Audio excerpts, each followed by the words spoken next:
उत्तर प्रदेश विधानसभा चुनाव में अभी एक साल से ज्यादा का वक्त है, पर सियासी पारा चढ़ने लगा है। आम आदमी पार्टी के विधानसभा चुनाव लड़ने के ऐलान के बाद AIMIM ने भी बिहार मॉडल को अमली जामा पहनाना शुरू कर दिया है।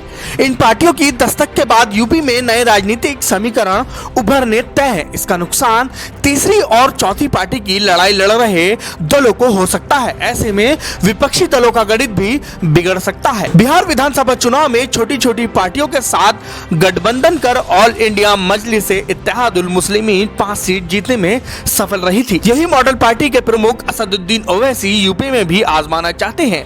उनकी कोशिश सफल रहती है तो बिहार की तरह कांग्रेस और कुछ सपा व बसपा को भी नुकसान होगा। बिहार की तरह ओवैसी और बसपा गठबंधन में चुनाव लड़ते हैं तो कांग्रेस व सपा को नुकसान होना स्वाभाविक है।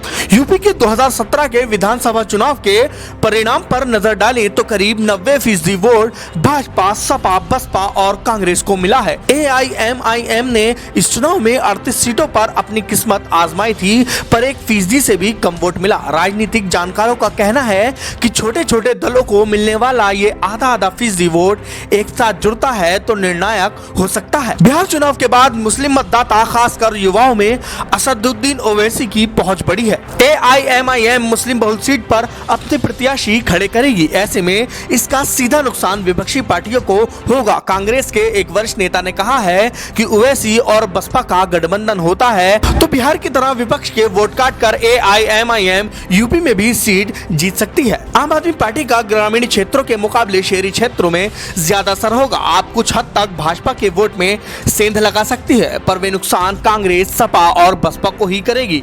इससे गैर भाजपा वोट विभाजित होने का खतरा बढ़ जाएगा। आम आदमी पार्टी भी AIMIM और दूसरे दलों के गठबंधन में शामिल होती है तो विपक्षी दलों को राजनीतिक नुकसान बढ़ जाएगा। AIMIM पश्चिमी बंगाल में भी चुनाव लड़ने का ऐलान कर चुकी है, पर तस्वीर अभी कुछ साफ नहीं है। पश्चिम बंगाल के कांग्रेस नेता ने कहा कि बंगाल में छोटी छोटी पार्टियों के लिए बहुत ज्यादा संभावना नहीं है, क्योंकि करीब 96% मतदाता तृणमूल कांग्रेस, लेफ्ट, भाजपा और कांग्रेस में विभाजित है। Bureau report, the public view.